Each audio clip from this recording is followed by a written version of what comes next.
SER Podcast. Buenos días a vivir aquí, Cayetano de la Castuza. Por la boca muere el pez. Fue decir esto el otro día en la ciencia Pere Estupiñán. Por cierto, hablando de la 2, ¿qué hay de lo tuyo? Pues se puede decir que no hay nada todavía. Y también estaba un poco enfadado con esto. Nos dijeron... O sea, te refieres al Cazador de Cerebros, claro. La siguiente temporada. O sea, un programa con no sé cuántos premios. Fue decir esto cuando Bosco, mi hijo, que es más listo que el hambre, me dice: Papuchi, a estos les han quitado el programa. La ciencia ya no vende. Hay que aprovechar este hueco para colocarles a Televisión Española, que están ya como Telecinco, solo piensan en la audiencia, hay que colocarles un programa negacionista. Dicho y hecho, Bosco produce, se estrena esta noche y, como no podía ser de otra manera, se llama Cazadores de Descerebrados. Presentadora de lujo, ¿eh? Besos a todos.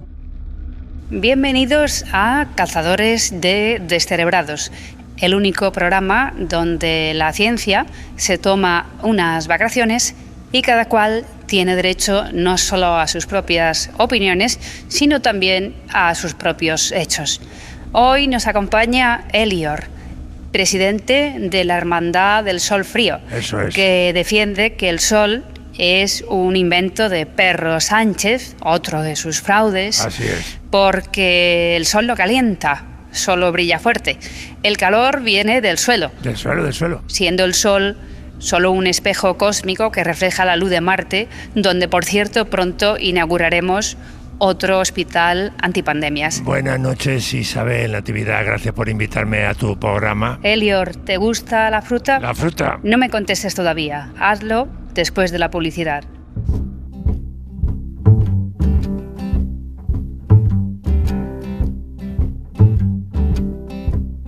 In the water, fire, I'll go wherever you go. In the valley, in the canyons, I'll go wherever you go. Pere Estupiñán, Javier San Pedro, ¿cómo estáis? Muy bien. Buenos días. Javier San Pedro es doctor en genética y biología molecular, colaborador del País. Pere Estupiñán es químico, bioquímico y conducirá en la 2 el Cazador de Descerebrados, que yo creo que es una idea excelente. Excelente. O sea, más audiencia tendría posiblemente. No sé si me sentiría yo tan a gusto con mi espíritu, pero ya me ha hecho mucha gracia, la píldora. En otras cadenas ya hay algún programilla de eso, ¿no? Claro, bueno, pero no se dedican a cazarlos, se dedican a darles tiempo para que expliquen sus teorías, ¿no? Bueno, No, pero no quizás debe sí ser que fácil, podría... No debe ser fácil encontrar esto. Sí, podría encontrar la fórmula, ¿eh? O sea... Oye, preparando el espacio, dijiste una frase, eres tú, ¿no? O bueno, ¿cuál de los dos dijo: yo esta noche tengo una cena con unos startuperos nerds de lo más nerds? Yo no he sido. Pues entonces fui yo. Sí, ¿no? Estábamos hablando con Paqui y digo, siempre me contan cosas interesantes. El viernes, aprovechando la visita de unos amigos de la época de Washington, que están...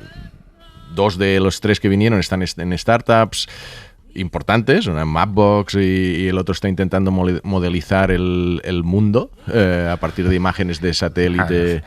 Bueno, le acaban de dar 9 millones. ¿Por qué no se marca una frontera más lejana? No, bueno, pero el planteamiento... Modelizar el mundo, eso lo hace cualquiera. No, pero el planteamiento es interesante, ¿eh? Es decir, si tú tienes todas las imágenes de satélites que produce la NASA, todo, y lo juntas en un modelo de IA que le puedes preguntar cosas, le puedes preguntar, ¿cuántos árboles hay en el mundo?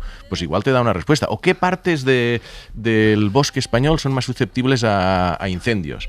¿Vale? No, si respuestas te las das. Sí, otra cosa que sean correctas. Porque los ordenadores, sabemos desde hace mucho, no es la inteligencia artificial más de última generación. Te dan una respuesta incluso cuando no la haya. Esto es algo que saben los matemáticos muy bien y lo que tienen muchísimo cuidado normalmente. Pues bueno, y vinieron un par más y se pusieron a hablar de IA, sin duda, y de todo este concepto de agentes, que es ahora lo más novedoso en tema de inteligencia artificial. Es decir, crear unas herramientas que no solo te den unas respuestas a preguntas, sino que tú las puedas tener cierta autonomía. Tú les puedes dar permisos, por ejemplo, a los datos de la empresa, al mail, al internet, a varios elementos que tengas, y ellos casi actúen como una persona y tú les puedas dar una función, y dices, solucioname esto, y te puedan, conectado a Instagram, y ponme un post cada día, ¿sabes? Y te puedes decidir si te consultan antes de hacerlo o de manera automática, o envía un recordatorio cada cierto tiempo, es decir, tener como un asistente mucho más sofisticado. No sé si lo estoy explicando del todo bien, pero la palabra agente es como lo que están ahora mismo. Bueno, yo te estoy entendiendo que es como construir un doble de inteligencia artificial.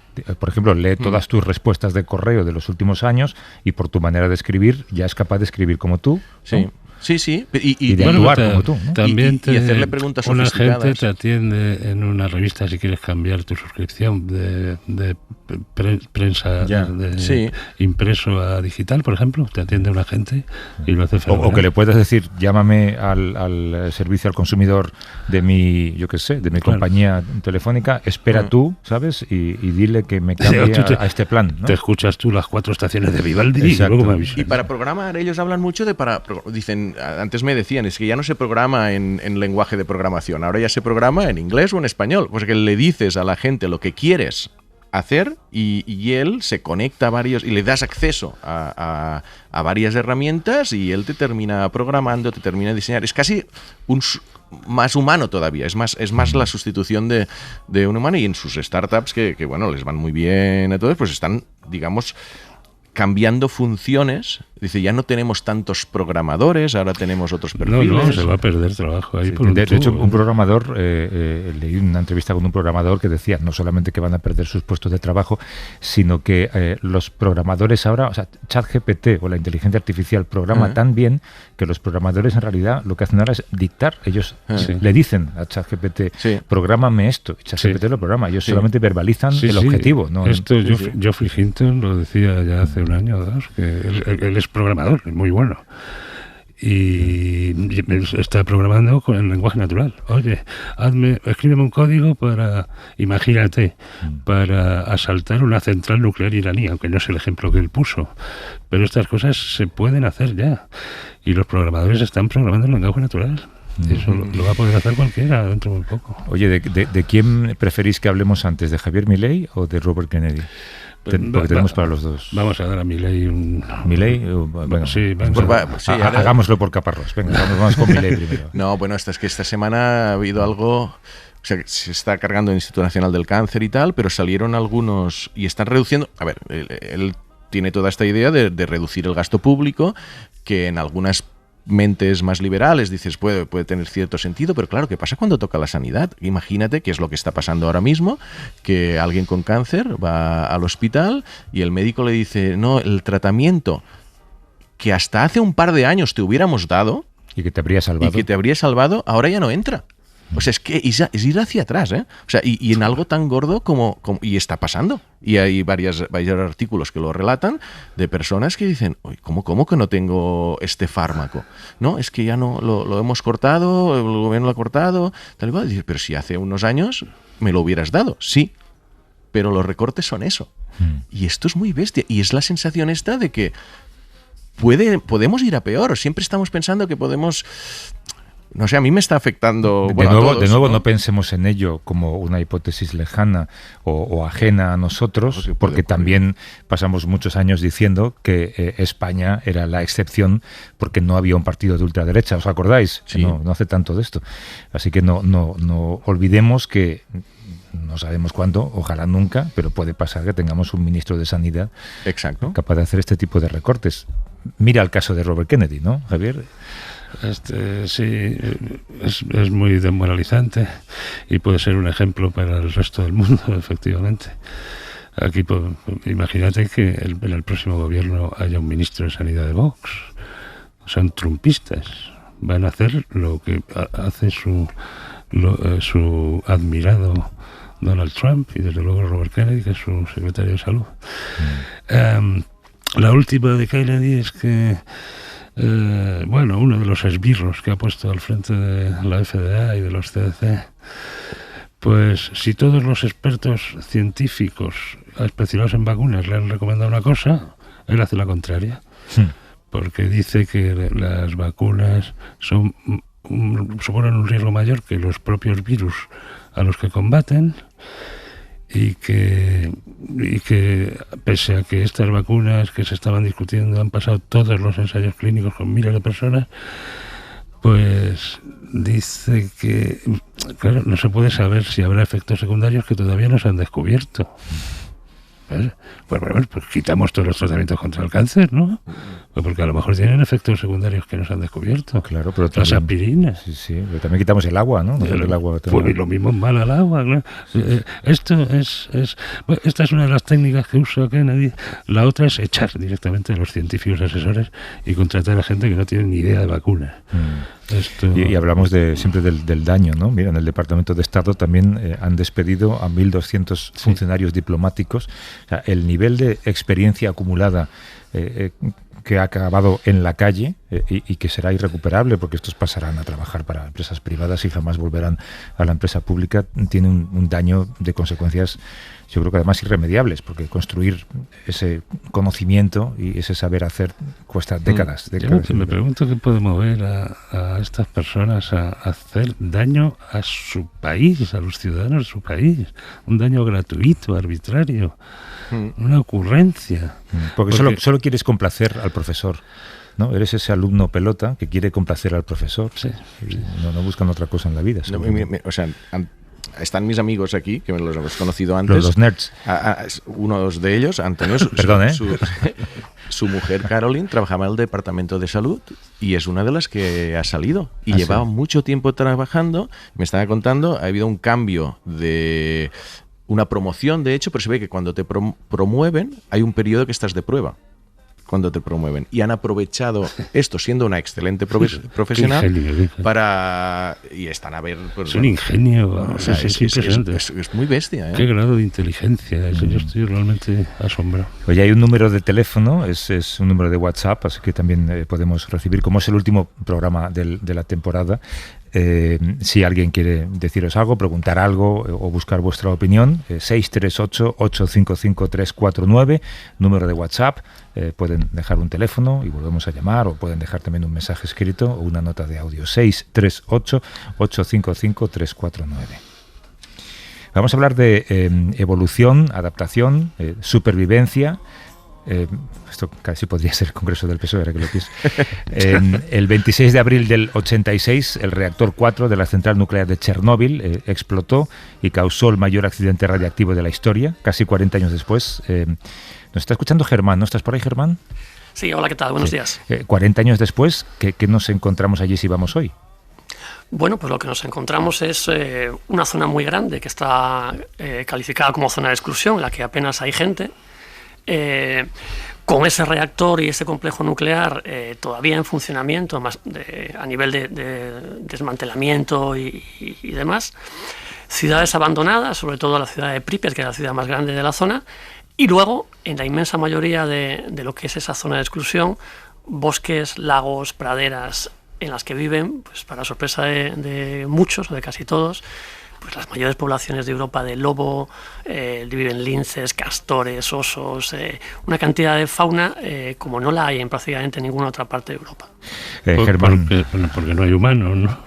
Supongo. Bueno. Claro, el factor principal es que tenemos una zona que es mayor que cualquier parque nacional que hay en Europa, infinitamente mayor que cualquier parque nacional los que tenemos aquí en España, en la que efectivamente la presión humana es muy baja, ¿no?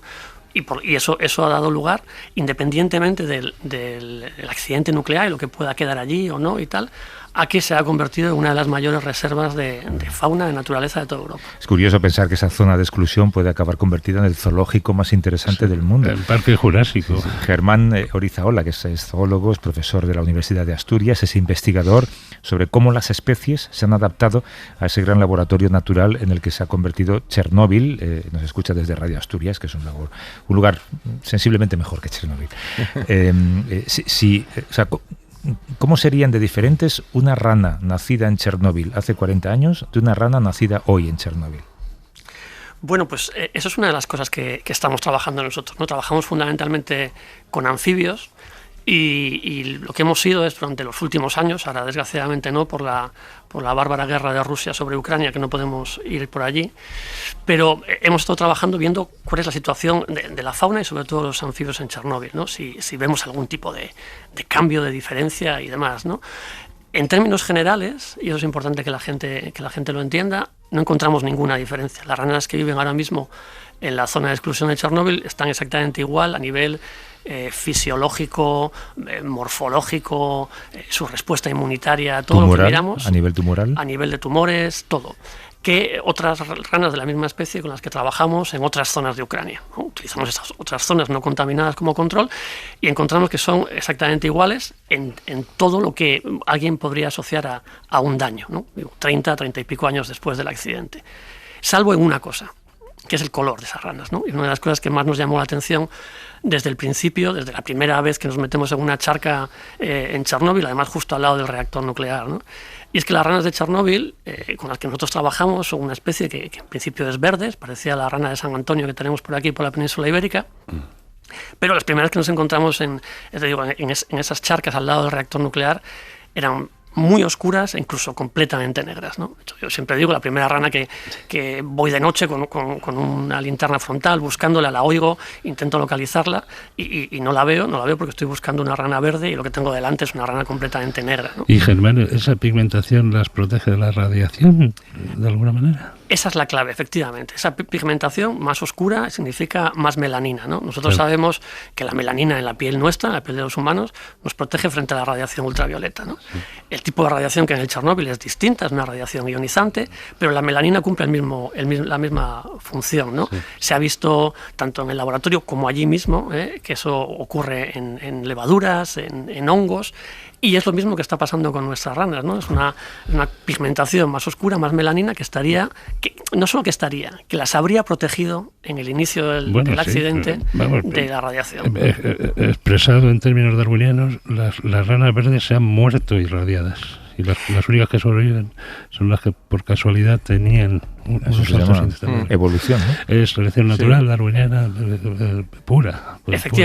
Efectivamente, es un ejemplo digamos, de manual, ¿no? Como el de las famosas polillas del abedul, ¿no? De melanismo. Explica la de las polillas, porque mucha gente no lo conoce. ¿Por qué me has mirado a mí como tonto? O sea, es verdad, pero sobre mucha gente... Sabrán ustedes que Javier del Pino es un gordo. Porque como la gente dice, ¿no? La contaminación, por la voz, ¿no? Que ponía los abedules. Claro, las polillas del abedul son unas polillas que viven en los abedules y que normalmente tienen una coloración blanca, fundamentalmente, clara, y que con el inicio de la revolución industrial y con la emisión de mucha contaminación, muchos de estos árboles, de estos abedules que tienen una corteza blanquecina, se cubrieron de polvo oscuro, ¿no? Y bajo esas circunstancias, aquellas pocas polillas que eran oscuras tenían una ventaja. No eran tan detectadas por los depredadores, con lo cual su número, parecido a lo que ha ocurrido con nuestras ranas, de ser un número muy pequeño, se fue haciendo mayoritario dentro de las poblaciones, ¿no? Y esto se observó en 1800 y es uno de los primeros casos en los que la selección natural darwiniana, como decía Javier, se pudo comprobar en tiempo real, ¿no? La evolución es otra idea importante, no es algo que ocurre solo a una escala temporal enorme que no se puede ver, la evolución la podemos ver en el día a día. Y es un poco lo que hemos visto nosotros en las ranas de Chernóbil, ¿no? 30 años o menos hemos visto un proceso evolutivo. Es muy rápido. Oye, pero claro, mucha gente que te ha escuchado decir eso de iba yo por la noche con una linterna junto al reactor de Chernóbil, los oyentes habrán dicho, pero ¿cómo se te ocurre? ¿No? Bueno, esa es una parte importante, ¿no? Y yo sé que a Pera, por ejemplo, le gusta mucho que contemos cómo se hace la ciencia, ¿no? Y eso lo hemos hecho mucho, ¿no? Queremos contar cómo hacemos eso, cómo es estar en Chernóbil, ¿no? Cómo es meterte en una charca alrededor del reactor nuclear, ¿no? Y a fin de cuentas es como si me metiera una charca aquí en Oviedo al lado, ¿no? El nivel de radiación ahora mismo es suficientemente bajo como para que no haya ningún riesgo. Vamos siempre monitorizando la radiación a la que estamos expuestos y siempre digo, ¿no? Cuando trabajamos allí muchas veces estamos 2 semanas, entramos en la zona de exclusión y no salimos de la zona de exclusión. Estamos allí, comemos, dormimos, trabajamos y demás, ¿no? Y acumulamos el nivel de radiación la mitad de lo que se acumula cuando en un hospital te hacen una mamografía, por ejemplo. Y otra cosa que me resulta curiosa es cómo se os ocurren los proyectos. Es decir, tú en qué momento piensas, yo creo que estabas en Suecia, ¿no? Sí. Investigando, claro que está más cerca, porque dices, pero en qué momento dices, oye, no solo tú, imagino que más gente dice, esto es un experimento único, de repente ha explotado una central nuclear y claro, la preocupación inmediata son los efectos que eso puede tener peligrosos, pero de repente dices, investiguemos la naturaleza o la geología, imagino que hay varias líneas de investigación activas alrededor de este experimento único, ¿no? Sí, eso es. O sea, esto surge cuando, bueno, yo estuve 13 años trabajando en la Universidad de Uppsala, en Suecia, y surge desde allí, y luego lo traje para acá, para la Universidad de Oviedo, y surge de un proyecto europeo, ¿no? En el fondo, estudiar la situación de la fauna, sobre todo de la gran fauna de vertebrados, muchas veces en Chernóbil nos sirve como referencia a qué pasaría si esa zona pudiese volverse a ocupar por parte de los humanos, ¿no? Es decir, si nosotros estamos investigando o las ranas, o los caballos salvajes, o los lobos, o demás, podemos evaluar en su nivel de exposición y el nivel de efectos que esa exposición tiene sobre su vida, ¿no? Eso nos permite tener una buena idea de qué pasaría si los humanos vuelven a ocupar la zona, ¿no? Además de ser un laboratorio, pues como decíamos antes, desde el punto de vista evolutivo, teórico, pues muy importante, ¿no? Que te permite ver pues esos procesos, ¿no? de evolución rápida, de evolución en acción, ¿no? De la importancia que es que haya variabilidad dentro de una población, ¿no? Que es lo que a fin de cuentas hace que estas ranas, aquellas pocas que eran más oscuras, son las que tienen más éxito, ¿no? Eso es la importancia a veces también de trabajar en estos campos, la importancia de la diversidad, de la variabilidad en el mundo evolutivo y también en las sociedades humanas, ¿no? Entender cómo mantener la diversidad es algo muy importante, es algo que hay que conservar, a pesar de que oigamos ahora gente que quiere expulsar a gente que es diversa y demás. Creo que es muy importante, ¿no? Es una de esas aplicaciones también de este tipo de conocimiento que generamos, ¿no? Entender no solo los sistemas naturales, sino trasladar eso a las sociedades humanas y en nuestro caso, por ejemplo, pues la importancia de la diversidad en el mantenimiento de esas sociedades complejas. Esta mañana conversábamos muy temprano sobre Corea del Norte y hablaba con Marc Bassets del país y comentábamos lo mucho que nos gustaría visitar como periodistas Corea del Norte. Pero luego otra cosa es a lo que puedas acceder. Yo tengo mucha curiosidad por esos viajes a Chernóbil. Hay un lugar al que ya no puedes entrar. O sea, si tú quisieras entrar al edificio donde está el reactor, podrías entrar. Hay guardas, hay gente cuidándolo. ¿Cómo es? Sí, hay mucha gente, ¿no? Desgraciadamente, como decía antes, ahora con la situación de guerra que hay, pues está mucho más militarizado y más restringido y con peligro de minas y demás, ¿no? Cuando nosotros íbamos por allí, sí que hay un control, evidentemente, ¿no? Yo siempre digo, el nivel de permisos que nosotros necesitamos para trabajar allí es un libro, ¿no? de permisos, ¿no? Pero en principio, una vez que tenemos esos permisos, nos podemos mover por la zona de excursión, por todos los sitios, de noche, que es una cosa que en principio está prohibida, sin ningún tipo de restricción, ¿no? De hecho, llegábamos a la frontera con Bielorrusia y siempre, bueno, nunca pasábamos porque no nos interesaba, ¿no? Pero la frontera con Bielorrusia de antes era una valla que estaba abierta. Bueno, no des ideas. No, ahora mismo esa zona está militarizada por los dos lados, minada, están construyendo una valla grande, es un desastre, ¿no? Pero nos podemos mover con total libertad. De hecho, yo siempre digo, el primer día que llego yo a Chernóbil, es un 9 de mayo, el 9 de mayo se celebraba en la antigua Unión Soviética el final de la Segunda Guerra Mundial, y es un día similar al Todos los Santos aquí en España, la gente va a los cementerios y demás, ¿no? Y ese día, la zona de exclusión de Chernóbil está abierta para todas las personas que tengan a alguien allí enterrado, ¿no? Entonces, la primera imagen que tengo yo de llegar al control de Chernóbil es una fila de 200 coches de personas, familias, que van allí ese día, de hecho, a hacer un picnic alrededor de los cementerios. Porque el pueblo se evacuó, claro. Claro, todos los pueblos, muchos, se evacuaron, los cementerios quedan allí, ¿no? Pero esa es la primera imagen que te desmonta toda esa idea que muchas veces se ve en documentales y cosas por el estilo, ¿no? De Chernóbil como un sitio cerrado, peligrosísimo, que la gente llega allí con máscaras, con trajes. Y bueno, sobre el reactor sí que hay una cúpula, ¿no? Sobre el reactor, cuando yo llegué no había todavía la cúpula, la estaban construyendo y después sí que han puesto este digamos, gran hangar, ¿no? Este edificio de contención que de hecho recibió un impacto de un dron iraní ruso hace poco. Pero bueno, eso es un hangar que es fundamentalmente para que el desmantelamiento de todo lo que queda debajo se pueda hacer en mejores condiciones, que se lleva por encima y demás. Los niveles de radiación es previsible que duren muchísimo, ¿no? Por el tipo de isótopos de los que estamos hablando. Hablamos de cientos de años. Lo importante con este accidente es un poco lo que ha dicho Javier, el tipo de isótopos, que son muchos. Cuando se genera un accidente de estos, se generan muchos isótopos. Y en principio con la radiactividad hay una ley que es interesante y es interesante conocer. Cuanto más dañino es un isótopo, menos vida tiene. Por lo tanto, los isótopos que más daño hacen en un accidente como este, o que más daño hicieron, son isótopos de yodo, el yodo 131. Que decae más rápido, ¿no? Que nos suena seguro a muchos de tomar pastillas de yodo cuando hay un accidente. Claro, ese yodo tiene una vida media de 1 semana. Sí. Es decir, para el verano del año 86 ya no había yodo en Chernóbil. Y es el que generó realmente daño. Sí. Ahora mismo nos quedan cesio, estroncio, que ya han cumplido su vida media, siguen estando allí. Y luego muchas veces cuando la gente habla de miles de años de radiación, es verdad, es decir, el plutonio, por ejemplo, vida media de 24.000 años, pero claro, el plutonio tú lo puedes tener en la mano. Claro. Una cosa que sorprende mucho, tú puedes tener el plutonio en la mano, no pasa nada, porque es un tipo de emisión radiactiva que no traspasa la piel, no traspasa la ropa, no traspasa la piel de un animal, ¿no? Yeah. Por lo tanto, aunque siga habiendo ahí una cantidad de plutonio muy pequeña y distribuida de una forma muy parcheada, el impacto que eso tiene sobre la naturaleza o sobre los humanos que estamos por allí es muy reducido. Es prácticamente inexistente. Tendrías que comerte esa partícula de plutonio. Bien. Oye, hay una llamada de un oyente que creo que tiene que ver con esto. Es Joaquín desde Málaga. ¿Qué tal, Joaquín? Buenos días. Hola, buenos días. Bueno, antes de todo, enhorabuena por el programa y os escucho todas las mañanas de todos los fines de semana desde que os descubrí. Bueno, pues a seguir escuchando. Y durante el verano también, que está Lourdes. Sí. Bueno, mira, mi pregunta ha sido, pues tengo cierto background científico, ¿vale? No demasiado, ¿vale? No me quiero dar de nada.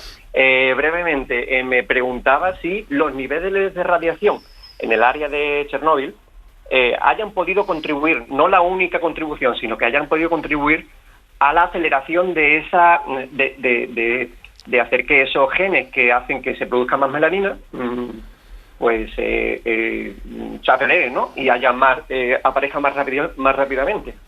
Muchas gracias, Joaquín, un abrazo. Vale, en principio es un fenómeno, como decía antes Javier, ¿no? De selección natural, de forma que efectivamente la radiación, sobre todo los niveles muy, muy, muy altos que hubo en el momento del accidente, hacen que aquellas ranas con más melanina sobrevivan más, se reproduzcan más y al final acaben siendo mayoritarias dentro de una población, ¿no? Eso es lo que es la evolución por selección natural. Lo que te está preguntando en realidad es algo que yo creo que mucha gente tenemos en mente, es porque por ciencia ficción, cuando hay un accidente nuclear salen mutantes, o sea, ¿os habéis encontrado?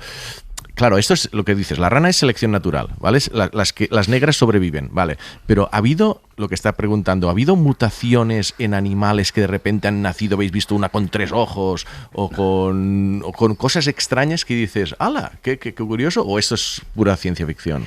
Eso es ciencia ficción, que decir, el pez de 3 ojos de los Simpsons, pero por puro entender también cómo funciona la selección natural. Quiero decir, una rana de 5 patas no va a tener ningún éxito, va a ser depredada rapidísimamente. Quiero decir, aunque eso surgiera, el éxito que tiene eso es cero, ¿no? La eficacia biológica de ese organismo es prácticamente nula, con lo cual queda eliminado rapidísimamente, ¿no? Si lo hubiera habido, ¿no? Con los niveles actuales nosotros no vemos nada por el estilo, ¿no? Incluso cuando lo simulamos en laboratorio, ¿no? Que es un poco lo que hacemos ahora, que no podemos ir a Chernóbil, lo simulamos en laboratorio. Y cuando estabas describiendo, porque yo estuve en Fukushima, no sé si os lo conté una vez, cuando voy a un congreso de periodismo científico en Corea y vi un viaje a Fukushima para algunos periodistas cuando estaban desmantelando la central, y recuerdo primero la pared de la central destrozada, que era impresionante, y luego íbamos con trajes, te medían la radiación antes y después y no podíamos estar a mucha distancia y más de 1 hora y media o lo que sea, y luego veía a todos los trabajadores que les veías allí al lado del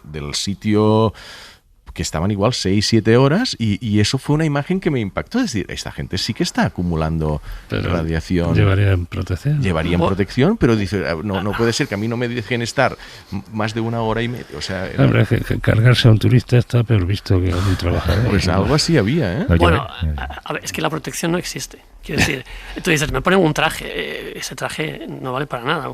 Compañeros míos eso lo llaman un traje de pintor. O sea, es un traje para no mancharte. Quiero decir, no para la radiación, ¿no? Yo siento quizá desilusionarte, pero eso es parte del show. Quiero decir, yo he visto gente en Chernóbil que va con ese tipo de trajes, con máscaras de doble filtro y con un tipo con un Kalashnikov detrás, ¿no? Y luego pasas tú al lado con las botas de agua y nada más, y tu dosímetro, que es el que te está diciendo la radiación real, y te das cuenta que los niveles, en gran parte de la zona de exclusión, a día de hoy los niveles de radiación son iguales que los que podemos tener aquí, en España. Por otro lado, los altos niveles de radiación destruyen cosas, destruyen el ADN, rompen genes. La gente que murió el día del accidente murió porque se les rompieron todos los genes directamente. Duraron unas horas hasta que volvieron a necesitar los genes para reactivar sus células. Sí, claro, es muy importante esa diferencia, ¿no? Claro. El muy corto tiempo, los primeros días, las primeras semanas, y lo que ha ocurrido después, ¿no? Yo siempre pongo de ejemplo a nuestro gran colaborador ucraniano, Sergei Gaschak, que es una persona que llega allí a Chernóbil a limpiar camiones radioactivos, pero llega en agosto del 86. Para agosto del 86, como decía yo antes, los isótopos más peligrosos han desaparecido.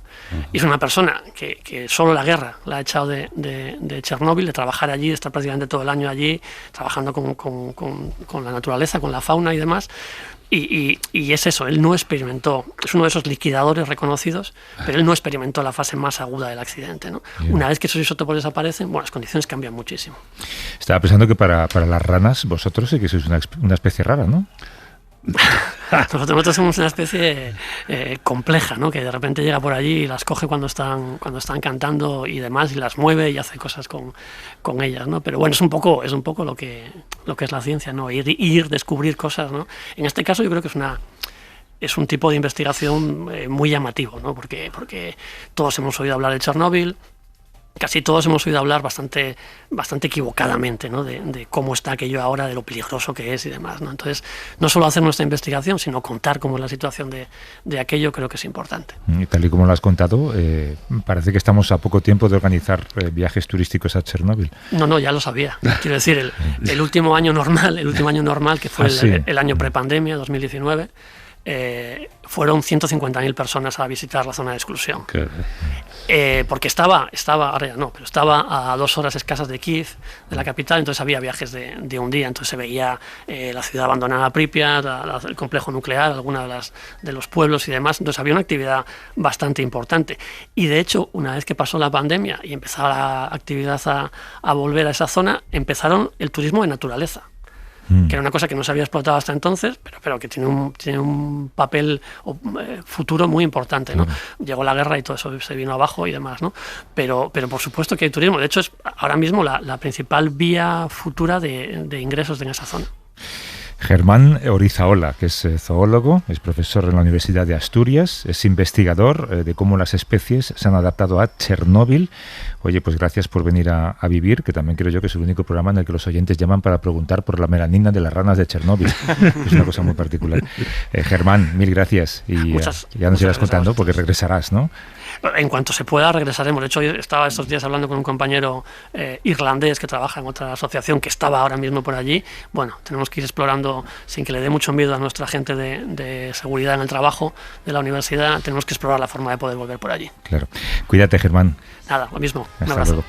Oye, y vosotros, Peras Tupiñá, Javier San Pedro, yo os diría que a lo mejor sería un buen ejercicio es que os hagáis negacionistas durante el verano. Vale, me parece buena idea. Y luego en idea. septiembre me contáis a ver qué se siente. Eso, ¿no? Es como echar a los profesores, rol. como cuando echas a los profesores en julio y los vuelves a contratar en septiembre. Sí, es un poco eso, ¿no? Venga, buen verano. Cuidado. Bueno, y a los Buen oyentes verano. también, buen verano.